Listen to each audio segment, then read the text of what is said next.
মানব সৃষ্টির এবং পৃথিবীর সৃষ্টির ইতিহাস ঘাটলে মানুষের যদি কিসমত ভালো থাকে, তাহলে আল্লাহর সান্নিধ্য, আল্লাহর অস্তিত্ব সম্পর্কে জ্ঞান তাকে আল্লাহ পাক দান করে দেন। সুবহানাল্লাহ।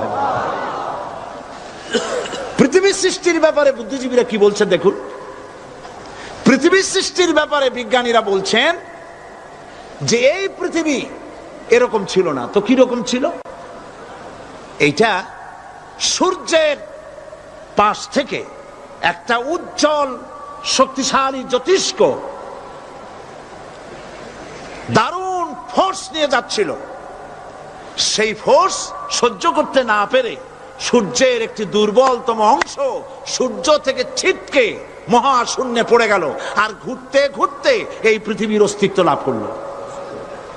বিজ্ঞানের এই কথা যদি বিশ্বাস করতে হয়, তাহলে আমাকে বলতে হয় এখন তো মানুষেরা আর পৃথিবীতে ধরছে না, ঠিক কিনা? কথা বলছেন না কেন? মানুষ পৃথিবীতে এখন ধরতেছে। বিভিন্ন দেশ খালি বলতেছে মানুষ কমাও, সন্তান কমাও, বিভিন্ন পদ্ধতি গ্রহণ করো, আর মানুষ বাড়ায়ও না, অস্থির হয়ে গেছে। তো মানুষের পদবরে পৃথিবী এখন ভর্তি। এখন কেন দয়া করিয়া আর একটা জ্যোতিষ্ক সূর্যের পাশ দিয়ে গিয়া আর একটা দুর্বলতম অংশ সিটকে ফেলায় দিয়ে এরকম একটা পৃথিবী বানায় দেয় না? তার অর্থ হচ্ছে দুর্ঘটনার মধ্য দিয়ে যা হয় তা কখনো মানুষের গ্রহণযোগ্য হয় না, আর যা কিছু গ্রহণযোগ্য তা সবই পূর্ব পরিকল্পনা প্রসূত। যেমন দৃষ্টান্ত দিতে গিয়ে আমি বলি, দুটো গাড়ি মুখোমুখি হয়ে অ্যাক্সিডেন্ট করলো, কাঁচগুলো ভেঙে ভেঙে চুরমার হয়ে গেল। এই মুহূর্তে চশমায় লাগানো যায় এরকম একটা সাইজ করা কাঁচ পাওয়া যাবে কি? পাওয়া যাবে?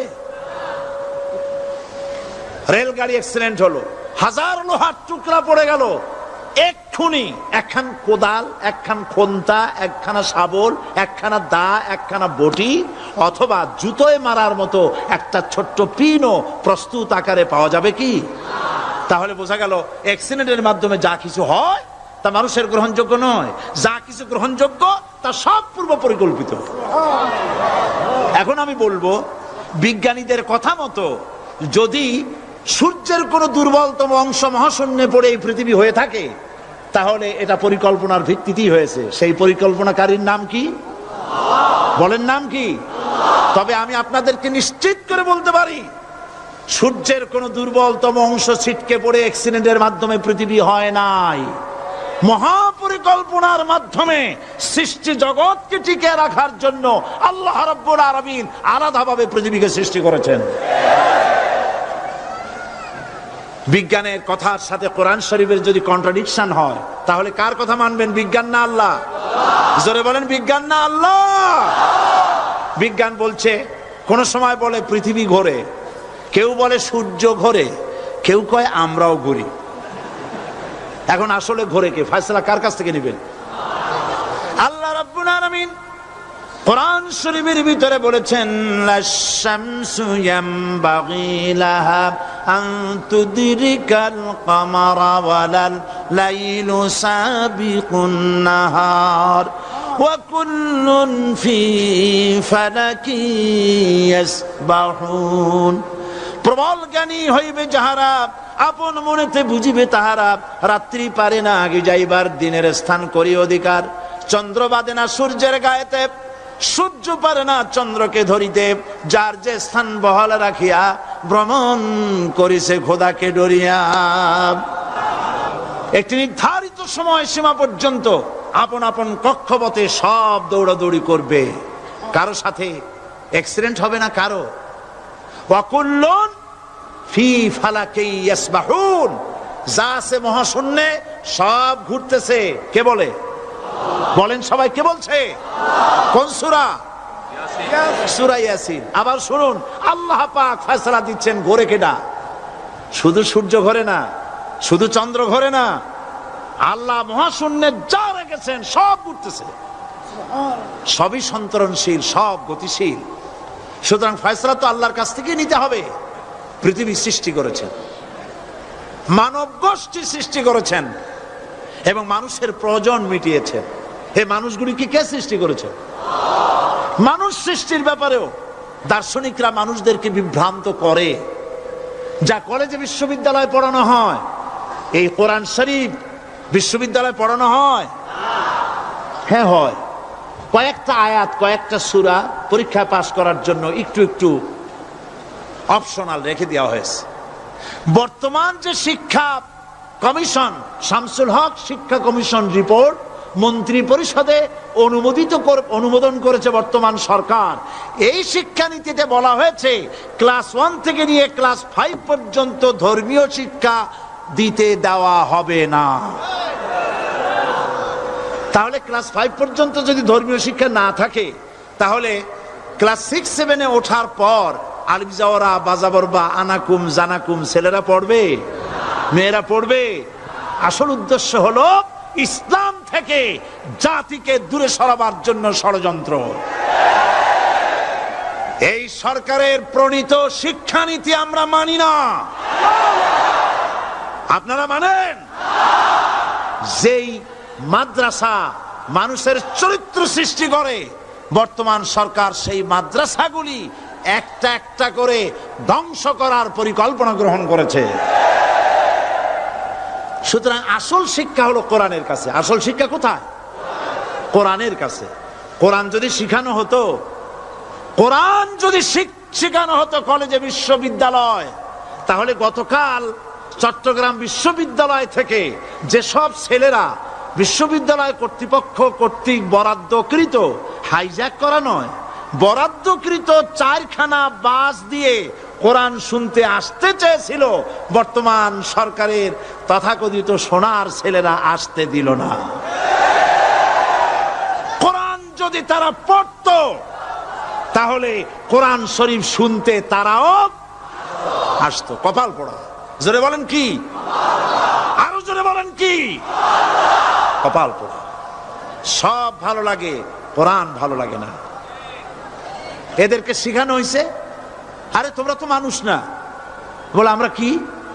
তো তোমাদের ডারউইন বাবাজি বলে নাই, শোনো নাই? কি পড়ো টড়ো তোমরা, বুদ্ধি শুদ্ধি রাখো না। ডারউইন বলেছে, থিওরি অফ ইভলিউশনের মধ্যে বলেছেন মানুষ মানুষ না। বলে কি? মানুষ হলো বান্দর। কপাল পোড়া। কি কপালে লেখা থাকে? কাজে কামে প্রকাশ হয়ে যায়। ডারউইন বলল মানুষ মানুষ না। আল ফ্রয়েড বললেন মানুষ হলো মানুষ, মানুষই ঠিক, তবে মানুষ হলো সেক্স সর্বস্ব জীব। সেক্স সমস্যার সমাধান করলে মানুষের সব সমস্যার সমাধান হয়ে যাবে। কার্ল মার্কস বললেন মানুষ হলো পেট সর্বস্ব জীব, পেট সমস্যার সমাধান করে দিলে সব সমস্যা শেষ। আর ডারউইন বললেন মানুষ মানুষই না, মানুষ কি? বলে বান্দর। ওরাং ওটাং শিম্পাজি আর ব্যাং থেকে মানুষের উৎপত্তি হয়েছে।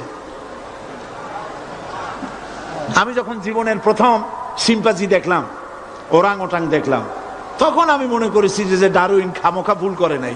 এইটা দেখেই ও মনে করেছে যে এই হচ্ছে আমার মাতামহের গোষ্ঠী, এই হলো পিতামহের গোষ্ঠী। আপনারা একটু মাথা কাটায় চিন্তা করেন, মানুষ যদি বান্দর থেকে হবে, আজও বানর ফরেস্ট এরিয়া আছে কিনা বাংলাদেশে? চিল্লায় বলেন আছে কিনা? তো মানুষ যদি বান্দর থেকেই হবে, আপনারা কি কোনোদিন দেখেছেন যে একটা বান্দরের কোমর পর্যন্ত মানুষের মতো হয়ে সারছে? আর কিছুদিন গেলেই পুরা মানুষ হয়ে যাবে। গলা পর্যন্ত মানুষের মতো হয়ে গেছে, আর কদিন গেলেই মানুষ হয়ে যাবে। দেখছেন কখনো? আচ্ছা আপনারা বলেন, পাবদা মাছ আপনারা চট্টগ্রামে কি বলেন? পাবদাই বলেন। পাবদা মাছ দেখতে কি মাছের মতো লাগে? বোয়াল মাছের মতো। কোন পাগলে কি বলছে কথা যে বোয়ালের পূর্বপুরুষ পাবদা? পাবদাগুলি পুটি টুটি খাইয়া খাইয়া আস্তে আস্তে বোয়াল হয়ে গেছে, এ কথা কেউ বলে?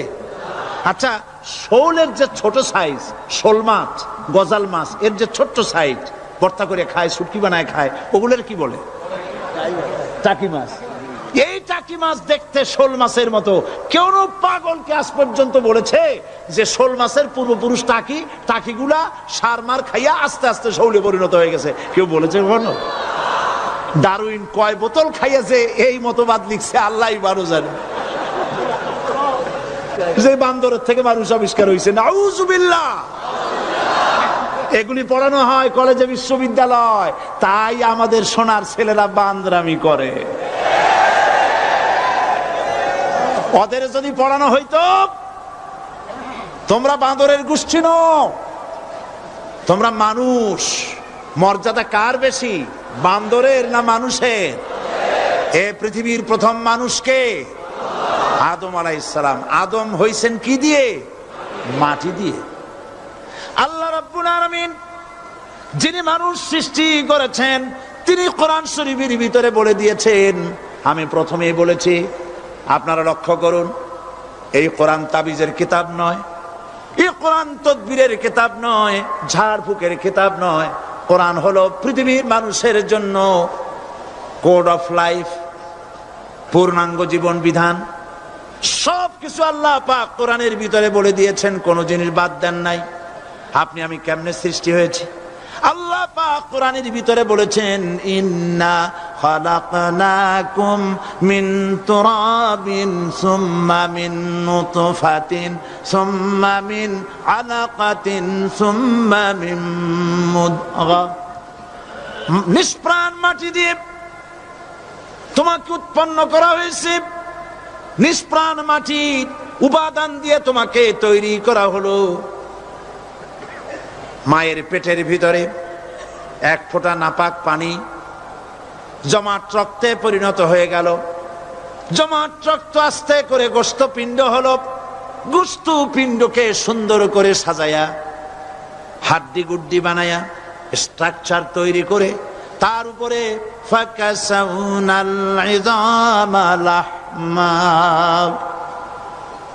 চামড়া দিয়ে গোস্ত দিয়া সাজায়া সুন্দর করে বানালাম। আল্লাহর পরিচয় শুনুন, আল্লাহ আমার কেমন আল্লাহ।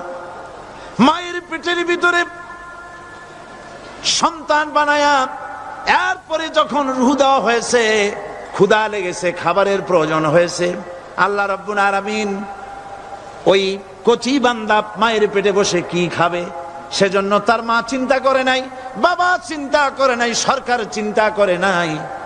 আল্লাহ রাব্বুল আলামিন মায়ের মাসিক অসুখকে বন্ধ করে দিয়ে সন্তানের নাভির সাথে আর মায়ের নাভির সাথে তার লাগায়া, পাইপ লাগায়া মায়ের মাসিক অসুখের রক্তগুলি দিয়ে সন্তানকে বড় বানালেন। মুখ দিয়া এই রক্ত পান করালেন না, মুখটাকে পবিত্র রেখে দিলেন যাতে করে পৃথিবীতে আসার পর ওই মুখ দিয়া আল্লাহ রাব্বুল আলামিনের জিকির করতে পারো। সন্তান মায়ের ভিতরে পেটের ভিতরে বড় হলো, আল্লাহ রাব্বুল আলামিন বলেন মাস দিন যখন পুরা হয়ে গেল, সুম্মা নুখরিজুকুম তিফলা, বাচ্চার আকারে পৃথিবীতে নিয়ে আসলাম। এখন খাবা কি? পৃথিবীতে যখন বাচ্চা এলো তখন তার পেটের সাথে যে সংযোগ ছিল মায়ের নাভির সাথে আর সন্তানের নাভির সাথে, সেই সংযোগ তার আর কি থাকলো? কি করা হলো? কেটে দেওয়া হলো। লক্ষ্য করুন, খাবারের জন্য একটি মাত্র পাইপ আল্লাহ লাগাইছিলেন, পৃথিবীতে সন্তান আসার সঙ্গে সঙ্গে পাইপটা কেটে দেওয়া হলো। এবার কি খাবে? আল্লাহ রাব্বুল আলামিন মায়ের বুক থেকে সন্তানের জন্য এবার সিঙ্গেল সিগন্যাল, তার জন্য সিঙ্গেল কোন লাইন যেটা ছিল কেটে দিয়া মায়ের বুক থেকে সন্তানের জন্য ডাবল লাইন আল্লাহ চালু করে দিলেন। এমন দুধ বানায় দিলেন যা শুধু খাবার নয়, শুধু ফুড ভ্যালু নয়, এই দুধের ভিতরে ক্যালসিয়াম, এর মধ্যে ভিটামিন, এর মধ্যে আয়রন, এর মধ্যে মেডিসিন। দুনিয়ার এই সন্তান ছিল ফি কারারিম মাকিন, সুরক্ষিত জায়গার ভিতরে ছিল, কোন পলিউশন সেখানে যেতে পারতো না, রোগের জার্ম সেখানে যেতে পারতো না। দুনিয়ায় এলো দূষিত আবহাওয়ার ভিতরে, এই সন্তানকে এখনই অ্যান্টিবায়োটিক খাওয়ালে পরে অসুবিধা হবে। আল্লাহ রাব্বুল আলামিন মায়ের দুধের ভিতরে ঔষধ দিয়া রোগের প্রতিষেধক বানায়া দিলেন। এ হলো আমার আল্লাহ। এ আমার কে? আল্লাহ। জোরে বলেন আল্লাহ। আল্লাহ আল্লাহ রাব্বুল আলামিন মায়ের দুধ দিয়ে সন্তানকে বড় করলেন আর শোনায় দিলেন, খবরদার এই মায়ের সাথে, এই বাপের সাথে নাফরমানি করবি না। মা বাপের জন্য আমার কাছে দোয়া করবে, রব্বির হামহুমা কামা রাব্বায়ানি সগীরা। সবাই পড়েন আমার সাথে, রব্বির হামহুমা কামা রাব্বায়ানি সগীরা। আল্লাহ পাক শিখাই দিলেন বান্দারে, আমার কাছে দোয়া করায় আল্লাহ, আমার মা বাপ আমাকে ছোটবেলায় যেভাবে স্নেহের কোলে লালন পালন করেছে, এইভাবে আমার মা বাপ তোমার রহমতের কোলে লালন পালন করো। মনে থাকবে ভাইরা? বলেন মনে থাকবে? প্রত্যেক নামাজের পরে মা বাবার জন্য দোয়া করবেন, বেঁচে থাকুক আর মরে যাক, দোয়া করবেনই। মনে থাকবে? রব্বির হামহুমা কামা রাব্বায়ানি সগীরা। আবার পড়েন, রব্বির হামহুমা কামা রাব্বায়ানি সগীরা। আল্লাহ পাক মায়ের মর্যাদা এত বাড়াইছেন, সাহাবী প্রশ্ন করেছে, ইয়া রাসূলুল্লাহ খেদমত করব কার? হুজুর বলেন তোমার মায়ের, তারপরে কার? তোমার মায়ের, তারপরে কার? তোমার মায়ের, তারপরে কার? তোমার পিতার। বাপের চাইতে মায়ের মর্যাদা আল্লাহ 3 গুণ বাড়াইয়া দিলেন, 3 গুণ বৃদ্ধি করে দিলেন। হাদিস শরীফে এসেছে, হযরত আবী হুরায়রা রাদিয়াল্লাহু তাআলা আনহু রাসূলের কাছে এসে রাতের বেলায় কাঁদতেছিলেন। হুজুর প্রশ্ন করলেন, আবু হুরায়রা কাঁদো কেন? হযরত আবু হুরায়রা বলছেন, হুজুর মা আমাকে মেরেছে। তিনি প্রশ্ন করলেন, আচ্ছা মা তোমার মারলো কেন? তুমি কি কোনো বেয়াদবি করছো? তিনি বললেন না। তবে মারলো কেন? হযরত আবু হুরায়রা বলেন, ইয়া রাসূলুল্লাহ, আপনার খেদমত থেকে বাড়ি ফিরতে আমার দেরি হয়ে গিয়েছিল। গভীর রাত্রে যখন বাড়ি গেছি, মা আমাকে প্রশ্ন করলেন, বাবা দেরি হলো কেন, কোথায় ছিলি? তাম পৃথিবীর মানুষ যেই কদম মোবারক চুমু দিতে পারলে ধন্য হয়ে যায়, সেই আখিরি জামানার পয়গম্বর নবী মুহাম্মদ রাসূলুল্লাহ সাল্লাল্লাহু আলাইহি সাল্লামের দরবার থেকে আসতে আমার দেরি হয়ে গেছে। ইয়া রাসূলুল্লাহ, আমার মা আপনার নাম শুনে তার গা জ্বলে উঠল। তিনি কাফের, মুশরিকা। আপনার নাম শুনে অগ্নি শর্মা হয়ে আমাকে ধরে পিটানো আরম্ভ করলেন আর বললেন, আবু হুরায়রা, হয় মুহাম্মদ সাল্লাল্লাহু আলাইহি সাল্লামের বাড়ি ছাড়বি, নইলে আমার বাড়ি ছাড়বি, কি করবি বল? মার খেতে খেতে আমি বললাম, মা তোমার গায়ে যত শক্তি আছে আমারে মারো, তোমার বাড়ি শুদ্ধ, তাম দুনিয়াটা ছেড়ে দিতে পারি, মুহাম্মদ রাসূলুল্লাহর কদম মোবারক ছেড়ে দিতে পারি না। হুজুর আমার মা গলা ধাক্কা মেরে আমাকে বের করে দিয়েছেন। হুজুর বলছেন, আবু হুরায়রা, মা তোমাকে মেরেছে আর আমার কাছে নালিশ করছো, আমি তোমার মায়ের কোনো বিচার করতে পারবো না। সুবহানাল্লাহ। এত বড় পাওয়ারফুল নবী, শানওয়ালা, ইজ্জতওয়ালি, বরকতওয়ালি, এত বড় নবী বলছেন মা মেরেছে, আমার করার কিচ্ছু নাই। সুবহানাল্লাহ। তোমার মা মুশরিকা হোক আর যাই হোক, তোমার মা।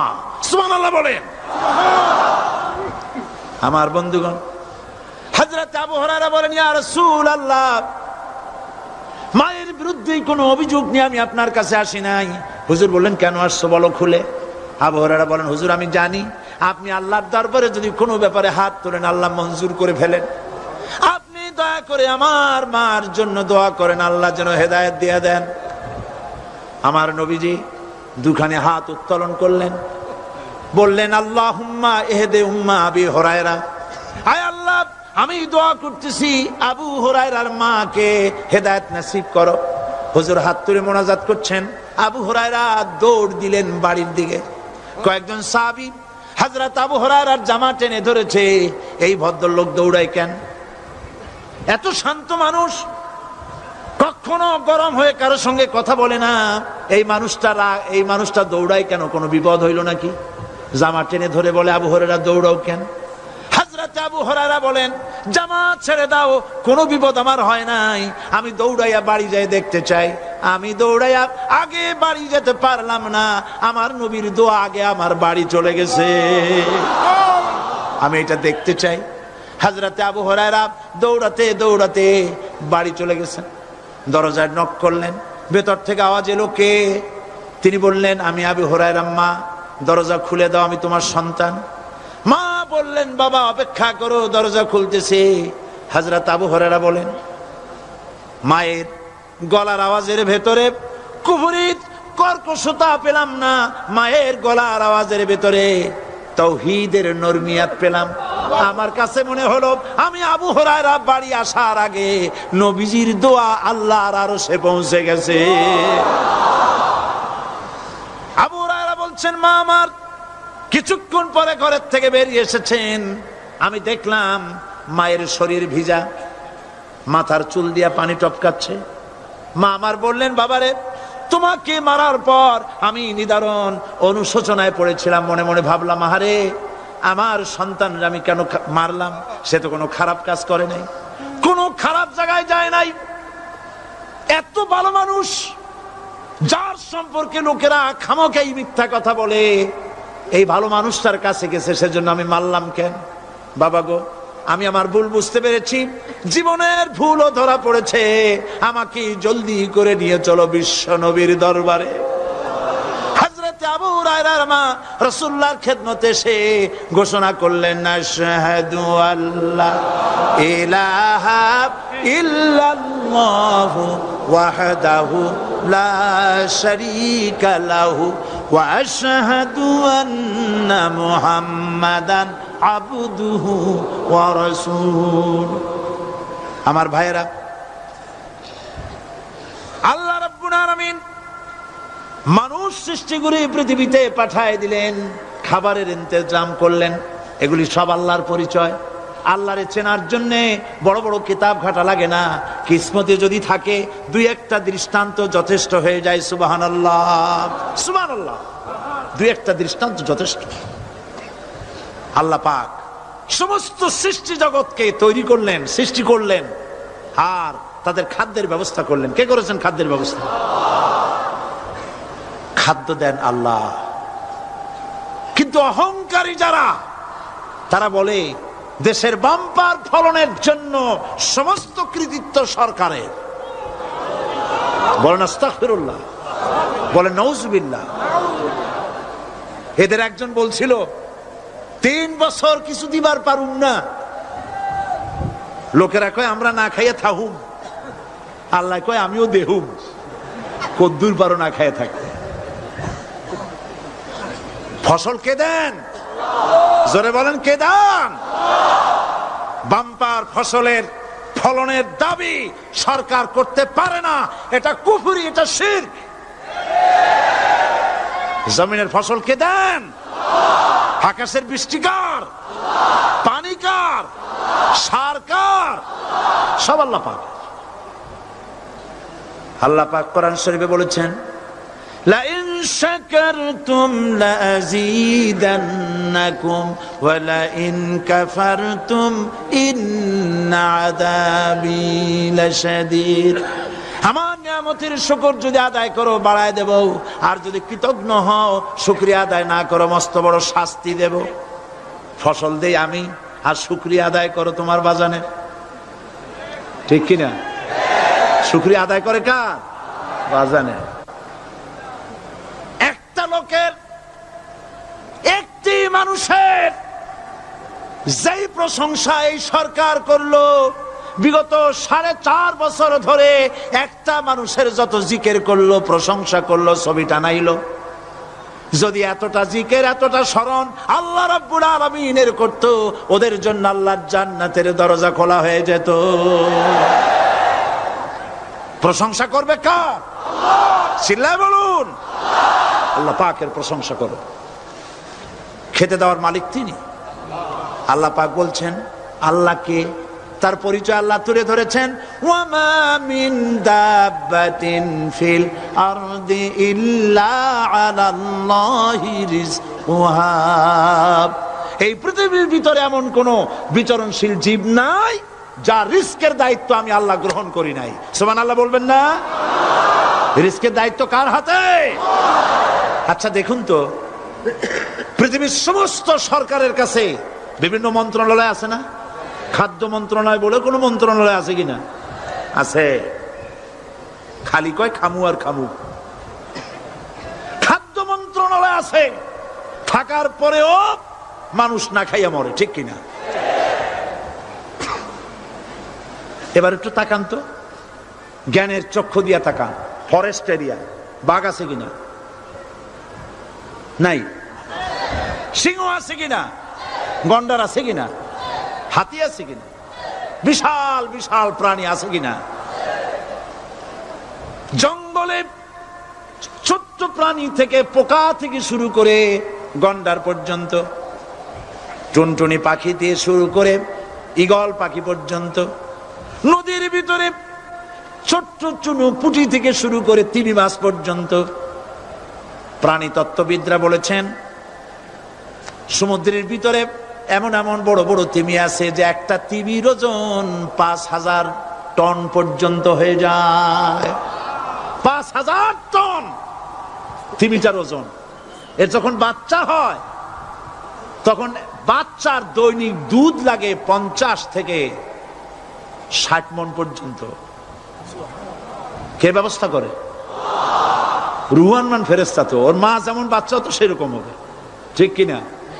কে দেয় খাবার?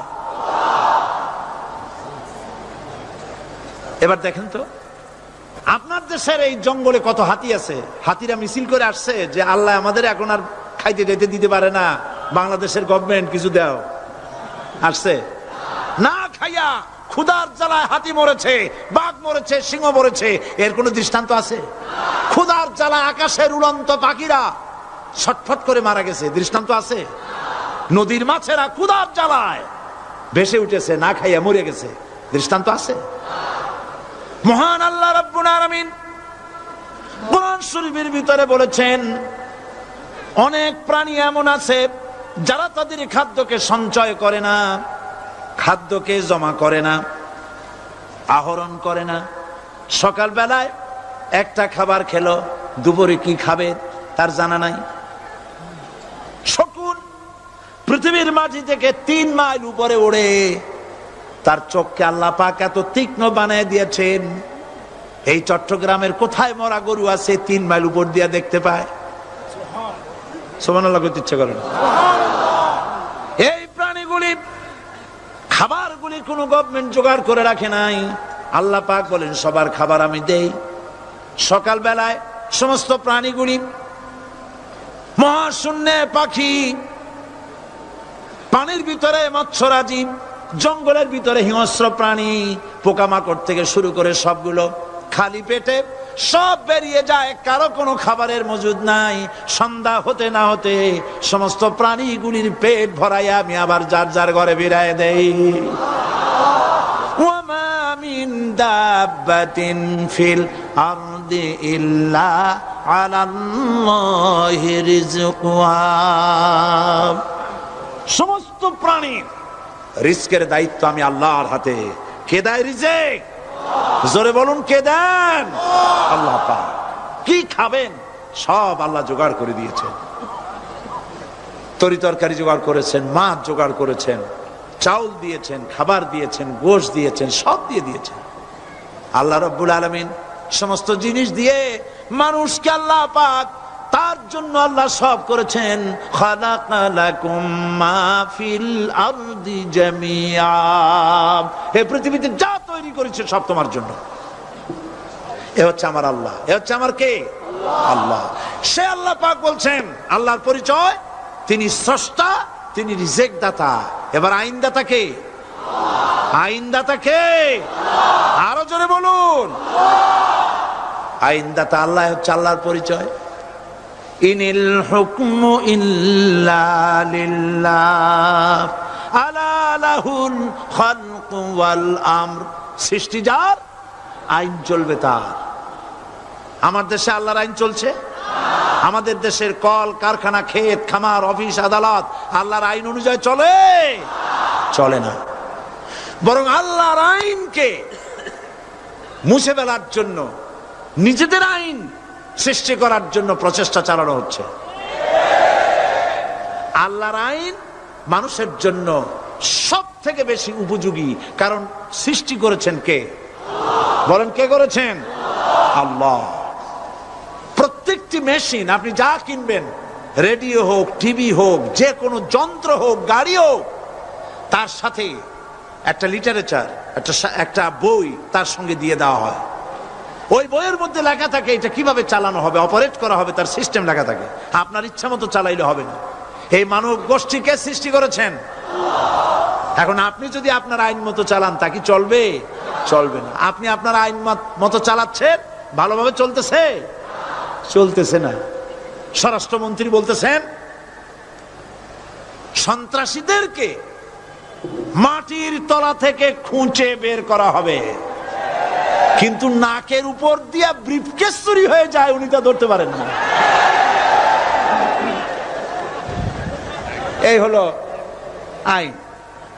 অনাবরত খুন হচ্ছে, অনাবরত সন্ত্রাসী তৎপরতা চলছে, আর ওনারা বলছেন আগের থেকে এগুলি চলে আসছে, একজনের খুনের বিচার না হইলে এরকম খুন তো হইতেই থাকবে।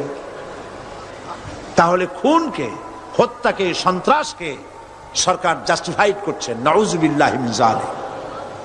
এই জন্য আইন হতে হবে আল্লাহর। আইন হতে হবে কার? চিল্লায় বলেন, আল্লাহ পাকের আইন হতে হবে। আমি একদিন পার্লামেন্টে বলেছিলাম, আমার দেশের নেতা নেত্রীরা বারবার হজ করতে যান, উমরা করতে যান, সেখান থেকে আসার সময় কি আনেন? আতর, পাথর, সুরমা আর খুরমা,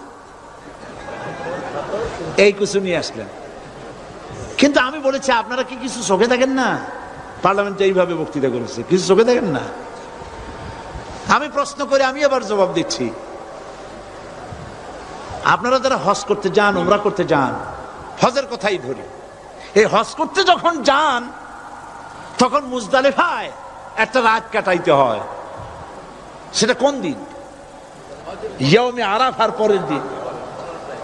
এই মাঠে দালান কোঠা আছে, এখানে বেড়া আছে, শামিয়ানা আছে, পর্দা আছে, তাবু আছে, কিচ্ছু নাই।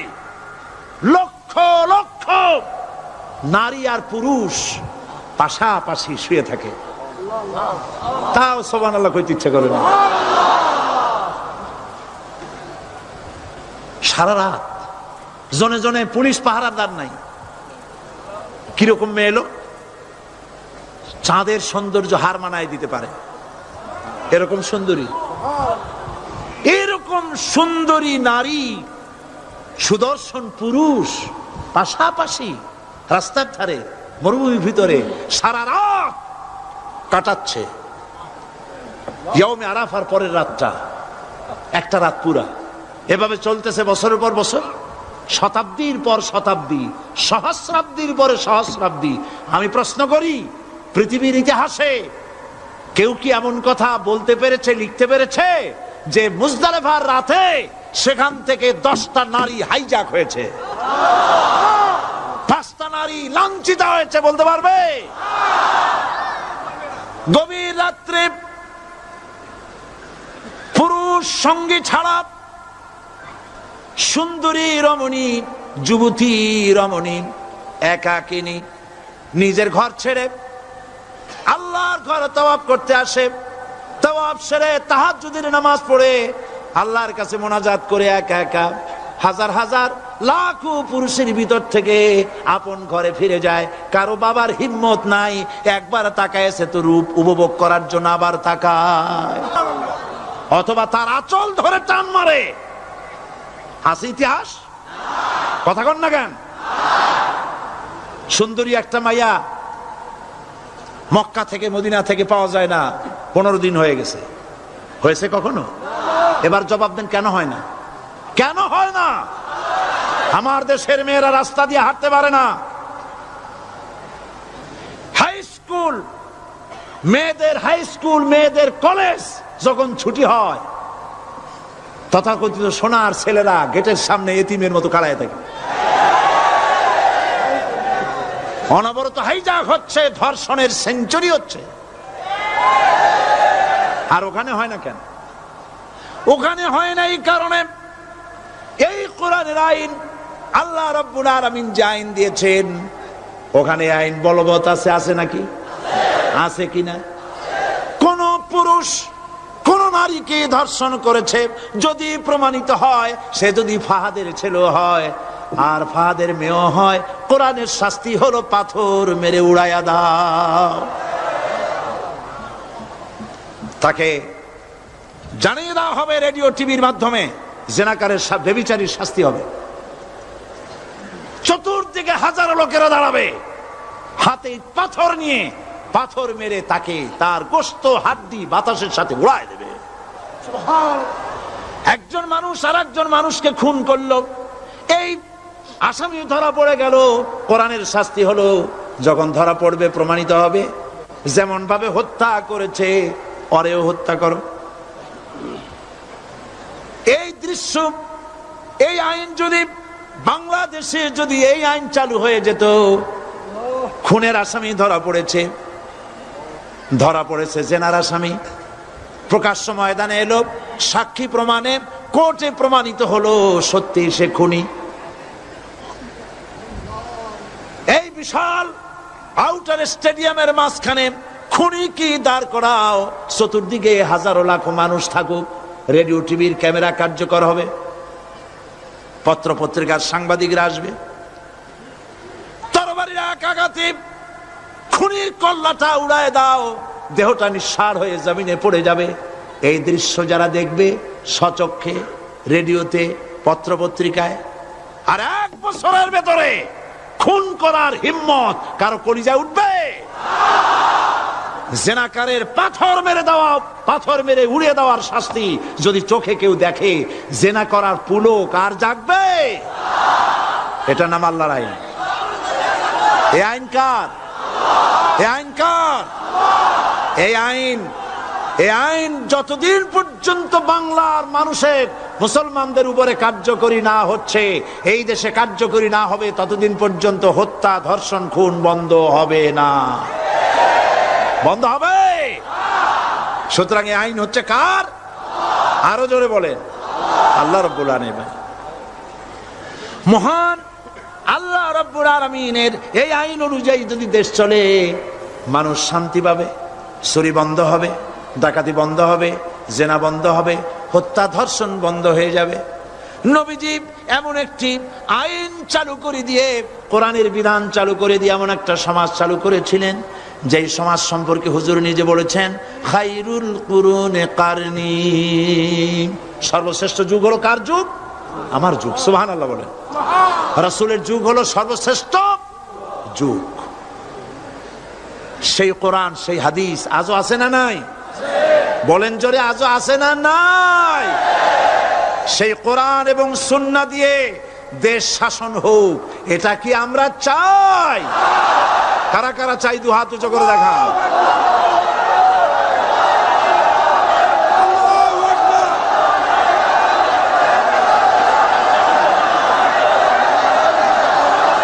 আরে ভাই, আপনারা দাঁড়ায় গেলেন কেন?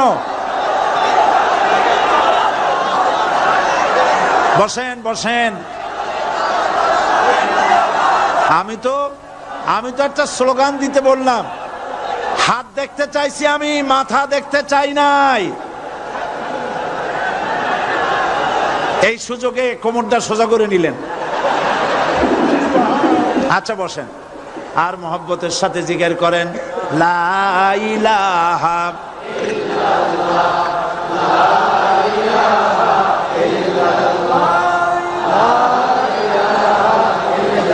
ইল্লাল্লাহ, লা ইলাহা ইল্লাল্লাহ, লা ইলাহা ইল্লাল্লাহ, লা ইলাহা ইল্লাল্লাহ।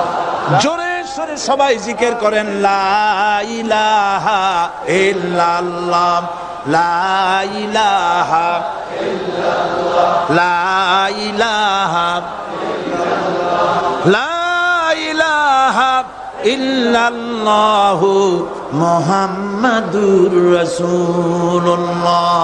বসুন, আমরা মুনাজাত করব।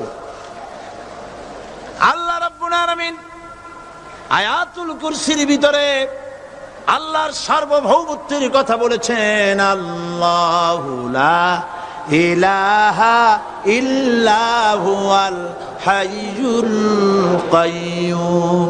পড়েন আমার সাথে সবাই, আল্লাহু লা ইলাহা ইল্লা হুয়াল হাইয়ুল কাইয়ুম। আল্লাহ হচ্ছেন যিনি ছাড়া কোনো ইলাহ নাই, তিনি শাশ্বত চিরঞ্জীব। সুবহানাল্লাহ বিহামদি। আগামীকাল এর বাকি অংশ আমি আপনাদের সামনে আলোচনা করব ইনশাআল্লাহ। জোরে বলেন ইনশাআল্লাহ। দাঁড়ানো ভাইরা বসেন। আপনাদের পাশে যারা দাঁড়িয়েছেন অনুরোধ করে বসায় দেন। বলেন যে আর 5টা মিনিট বসেন, আল্লাহর রাস্তায় হাঁটেন না। হ্যাঁ বলেন, বলেন আপনারা যে আল্লাহর রাস্তায় হাঁটেন না, বসেন, সবাই বসেন। এত বড় মাহফিলের মুনাজাত, সুবহানাল্লাহ বলেন। চট্টগ্রামের ইতিহাসের শ্রেষ্ঠ মাহফিল, চিল্লায় বলেন সুবহানাল্লাহ। গোটা বিশ্বের কোরআনের শ্রেষ্ঠ মাহফিল, বলেন সুবহানাল্লাহ। যারা বলেন আলহামদুলিল্লাহ। আগামীকাল এ মাহফিলের আখেরি মুনাজাত হবে ইনশাআল্লাহ। বলেন ইনশাআল্লাহ। আমি আন্তরিকভাবে দুঃখিত, প্রতি বছর আমার মা বোনদের জন্য, চট্টগ্রামবাসী আমার মা বোনদের জন্য আলাদাভাবে তাদের প্রশ্নের উত্তর দেই এবং তাদের সামনে কোরআন হাদিসের কথা আলাদাভাবে বলি। এবছর দিন কম হয়ে গেল বলে মহিলারা, মা বোনেরা বঞ্চিতা হয়ে গেলেন। শিশু কিশোরদের জন্য আলাদাভাবে সমাবেশ করা হয়, তাও বঞ্চিত হয়ে গেল।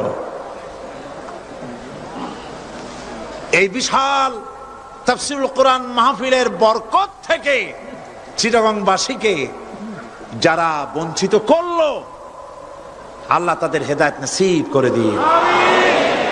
যদি হৃদয় থাকে, যদি হৃদয় বলে কিছু থাকে, বিবেক বলে যদি কিছু থাকে, আর শরীর যদি মুসলমানের পিওর রক্ত থাকে, তাহলে বাড়ি বসে অনুশোচনা করা উচিত, চোখের পানি ফেলানো উচিত ওই সব লোকের যারা এই বরকতপূর্ণ মাহফিলকে বাধা দিয়েছে। আর যাদের কলজার মধ্যে আল্লাহ মোহর মেরে দিয়েছে, এগুলোর তো হেদায়েত হবে না। যাদেরকে আল্লাহ পাক তৈরি করেছেন জাহান্নামের জন্য, ওদের কাছে মাহফিল অসহ্য, সহ্যই হবে না। নাউজুবিল্লাহ বলেন। চট্টগ্রামবাসীর জন্য তাফসীরুল কোরআন মাহফিল নিয়ামত। এই নিয়ামত কিয়ামত পর্যন্ত আল্লাহ টিকায় রাখুন, বলি আমিন। আগামীকালের আখেরি মোনাজাতে সমস্ত মুসলমান চতুর্দিক থেকে আল্লাহ পাকের নারা লাগাতে লাগাতে আসবেন। আল্লাহু আকবার, নারায়ে তাকবীর। গোটা চট্টগ্রাম, গোটা চিটাগং শহর আগামীকাল কোরআনের মিছিলের শহর হবে ইনশাআল্লাহ।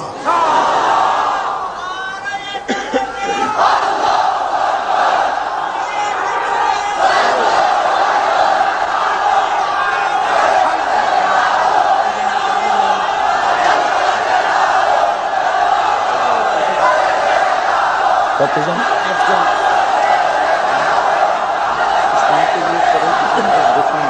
আপনি দেবেন।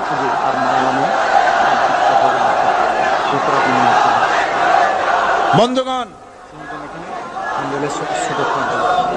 আজকে কোরআন শরীফের তাফসীর শুনে ইসলামের প্রতি আকৃষ্ট হয়ে 8 জন অমুসলিম ভাই ইসলাম কবুল করার জন্য এসেছে।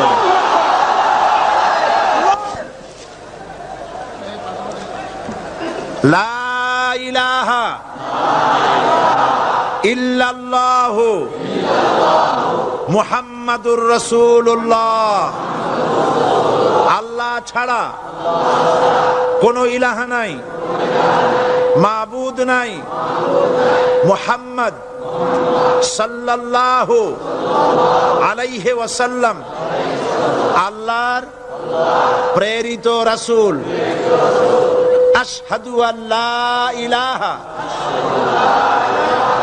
ইল্লাল্লাহু ওয়াহদাহু লা শারীকা লাহু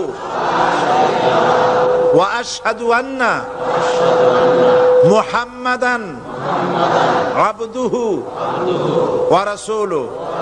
আমি সাক্ষ্য দিচ্ছি আল্লাহ ছাড়া কোন ইলাহ নাই, মাবুদ নাই, উপাস্য নাই। তিনি এক, তিনি একক, তার কোন অংশীদার নাই। আমি আরো সাক্ষ্য দিচ্ছি মুহাম্মদ সাল্লাল্লাহু আলাইহি ওয়াসাল্লাম আল্লাহর বান্দা এবং তার প্রেরিত রাসূল। সকলকে বলো আসসালামু আলাইকুম।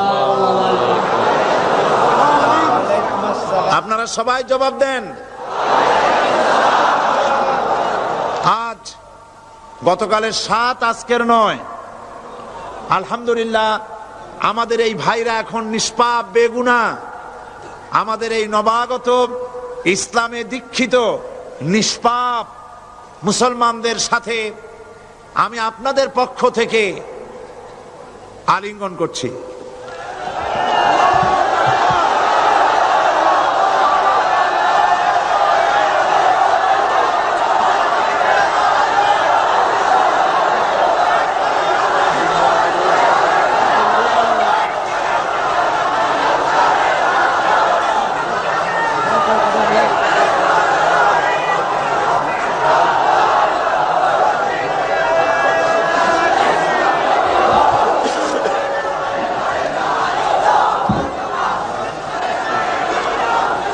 প্রিয় ভাই সব,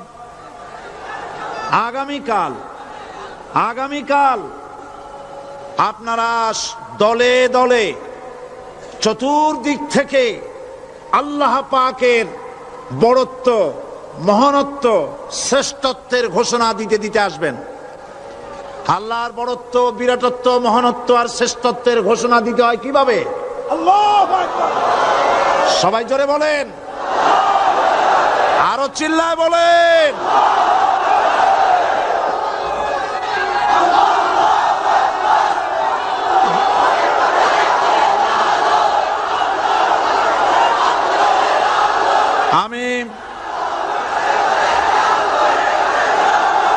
আমি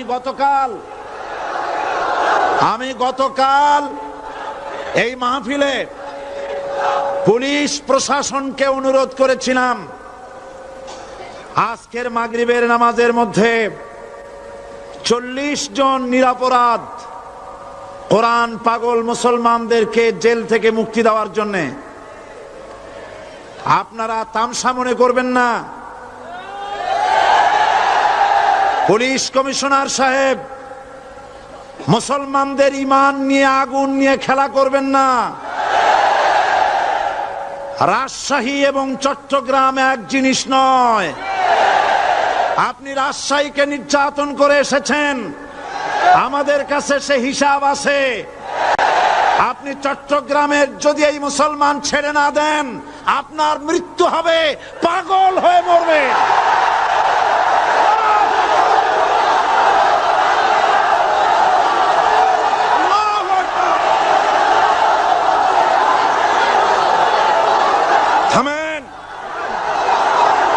থামেন। আল্লাহর গজবকে ভয় করেন পুলিশ কমিশনার, আল্লাহর গজবকে ভয় করুন। এই লক্ষ লক্ষ জনতা আপনার গজবের মৃত্যু কামনা করে।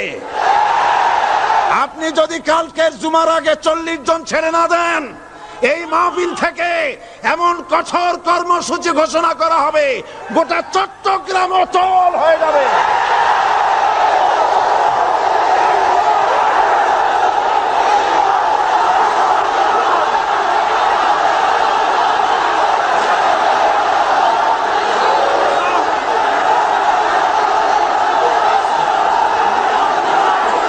বসুন, বসুন। বাংলাদেশটাকে হিন্দুস্তান ভাববেন না। বাংলাদেশ হিন্দুস্তান হবে না, বসনিয়া হবে না। আপনাদের মতো 2-4টা দুরাচার পুলিশ কমিশনার একটা গভর্নমেন্টকে জনবিচ্ছিন্ন করার জন্য যথেষ্ট। আল্লাহ আপনাদেরকে হেদায়েত করুন। মুসলমানদের দুশমন, আল্লাহ এদেরকে হেদায়েত করুন। পাগলামি করবেন না, আল্লাহর গজবকে ভয় করুন।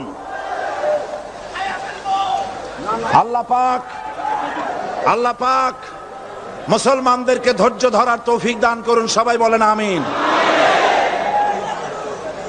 আল্লাহ পাক মুসলমানদেরকে ধৈর্য ধরার তৌফিক দান করুন, বলেন আমিন। আমি আজ আপনাদের খেদমতে আরজ করি, আগামীকাল দলে দলে কোরআনের তাফসীরের মাহফিলের মোনাজাতে শরীক হন। আল্লাহ তৌফিক দান করুন। সমস্ত